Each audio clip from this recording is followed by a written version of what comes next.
बेटा नैक्सट जो टॉपिक असी पढ़ना है वो है रिफ्रैक्टिव इंडैक्स अपवर्तन अंक। ਇਹਦੇ ਲਈ ਫਿਰ ਅਸੀਂ ਉੱਥੇ ਚੱਲਦੇ ਹਾਂ ਵੀ ਇੱਕ ਪ੍ਰਕਾਸ਼ ਦੀ ਕਿਰਨ ਆ ਉਹ ਕੀ ਆ, ਉਹ ਇੱਕ ਮਾਧਿਅਮ ਤੋਂ ਦੂਸਰੇ ਮਾਧਿਅਮ ਵਿੱਚ ਦਾਖਲ ਹੋ ਰਹੀ ਆ। ਠੀਕ ਹੈ ਨਾ। ਮੰਨ ਲਓ ਉੱਪਰਲਾ ਜਿਹੜਾ ਮਾਧਿਅਮ ਬਿਰਲਾ ਸੀਗਾ, ਥੱਲੇ ਵਾਲਾ ਸੰਘਣਾ ਸੀ, ਇਸ ਕਰਕੇ ਪ੍ਰਕਾਸ਼ ਦੀ ਜਿਹੜੀ ਕਿਰਨ ਹੈਗੀ ਆ ਉਹ ਅਬਿਲੰਬ ਦੇ ਵੱਲ ਨੂੰ ਝੁਕ ਜਾਂਦੀ। ਠੀਕ ਹੈ ਨਾ। The ray of light is traveling from one medium to another and it got refracted. Its path changes. Say it is traveling from rarer to denser medium, so it will bend toward the normal. ਹੁਣ refractive index ਕੀ ਹੈ ਬੇਟਾ? ਇਹ rare medium ਆ, ਇਹ denser medium ਆ। ਠੀਕ ਆ ਜੀ। ਇਸ ਮੀਡੀਅਮ ਦੇ ਵਿੱਚ ਜਿਹੜੀ ਸਪੀਡ ਆਫ ਲਾਈਟ ਆ ਉਹ ਸਭ ਤੋਂ ਜ਼ਿਆਦਾ ਹੋਣੀ ਆ, ਔਰ ਇਹਦੇ ਵਿੱਚ ਜਿਹੜੀ ਸਪੀਡ ਆਫ ਲਾਈਟ ਇਹਦੇ ਮੁਕਾਬਲੇ ਘੱਟ ਹੋਣੀ ਹੈ। ਜਿਹੜਾ ਰੇਅਰੈਸਟ ਮੀਡੀਅਮ ਆ,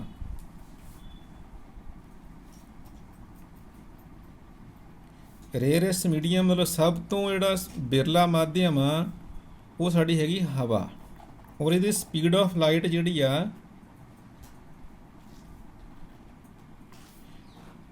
in air is practically 3 into 10 ਦੀ raised power 8 metre per second.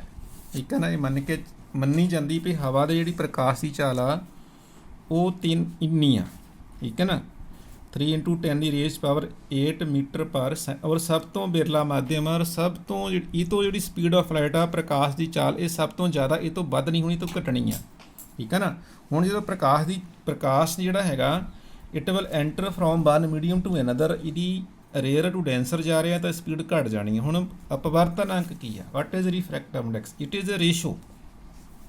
ਹੁਣ ਜੇਕਰ ਜਿਹੜਾ ਇਹ ਪ੍ਰਕਾਸ਼ ਦੀ ਕਿਰਨ ਮੀਡੀਅਮ ਇੱਕ ਤੋਂ ਦੂਜੇ ਵਿੱਚ ਦਾਖਲ ਹੋ ਰਹੀ ਹੈ, ਅਸੀਂ ਇਹਨੂੰ ਕਹਿ ਦਿੰਦੇ ਆ ਰਿਫਰੈਕਟਿਵ ਇੰਡੈਕਸ ਆਫ ਮੀਡੀਅਮ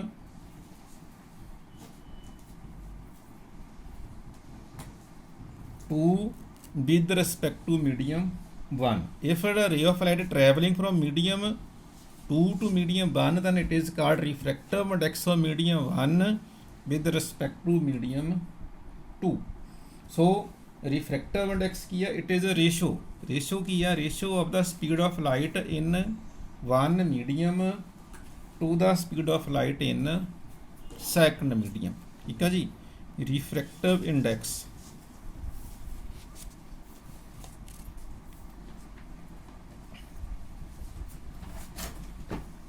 ਹੁਣ ਕਿਉਂ ਆ ਇਹ ਮੀਡੀਅਮ 1 ਟੂ ਸੈਕਿੰਡ ਵਿੱਚ ਜਾ ਰਿਹਾ, ਇਸ ਕਰਕੇ ਇਹਨੂੰ ਆਪਾਂ ਲਿਖਾਂਗੇ ਮੀਡੀਅਮ 2 1। ਰਿਫਰੈਕਟ ਕੀ ਹੈ? Speed of light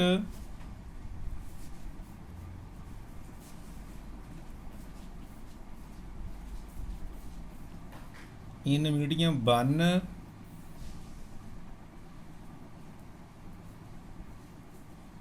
speed of light in medium 2। Refractive index ਕੀ ਹੈ?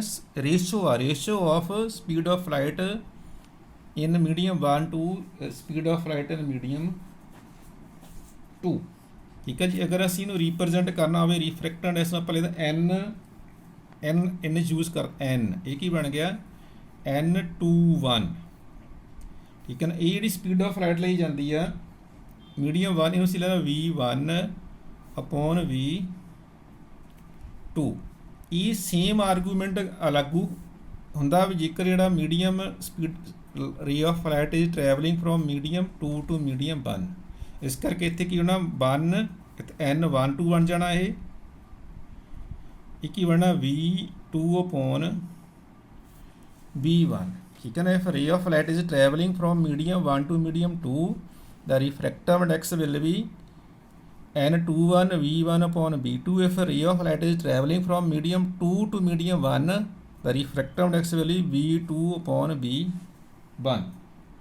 बेटा अगर if the medium 1, ठीक है ना, medium 1 is air, if the medium 1 out of the two media, one medium is air, then it is known as absolute refractive index।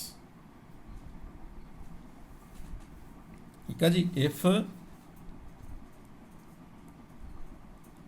out of two media, ਜੇਕਰ ਦੋਨਾਂ ਮਾਧਿਅਮਾਂ ਵਿੱਚੋਂ ਇੱਕ ਮਾਧਿਅਮ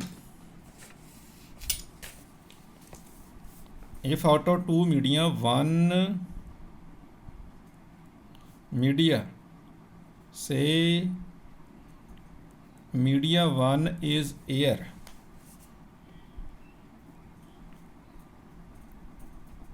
और vacuum, vacuum mean there is nothing, जिथे कुछ भी नहीं होंदा, इवन हवा भी नहीं, वैक्यूम, दैन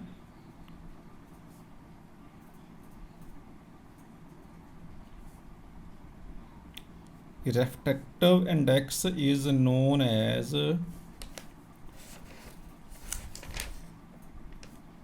absolute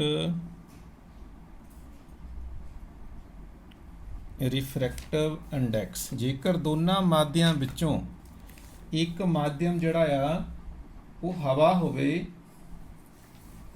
ਤਾਂ ਜਿਹੜਾ ਹੈਗਾ ਇਸ ਅਪਵਰਤਨ ਅੰਕ ਨੂੰ ਅਸੀਂ ਬੋਲਦੇ ਹਾਂ ਨਿਰਪੇਖ ਅਪਵਰਤਨ ਅੰਕ। ਇਸ ਸਥਿਤੀ ਦੇ ਵਿੱਚ ਜਿਹੜਾ ਅਸੀਂ ਅਪਵਰਤਨ ਅੰਕ ਹੈ, ਰਿਫਰੈਕਟਿਵ ਇੰਡੈਕਸ ਹੈ, ਉਹਨੂੰ ਅਸੀਂ ਕਿਸ ਤਰ੍ਹਾਂ ਲਿਖਣਾ, ਆਪਾਂ ਉਹਨੂੰ ਇਸ ਤਰ੍ਹਾਂ ਫਾਰਮੂਲਾ ਹੈ ਉਹਦਾ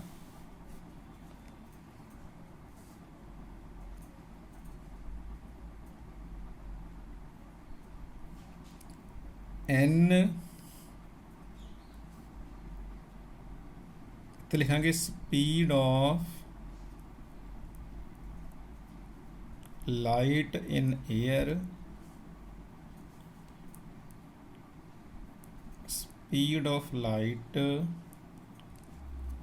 in given medium। फिर पता बेटा formula NM is equal to C upon V।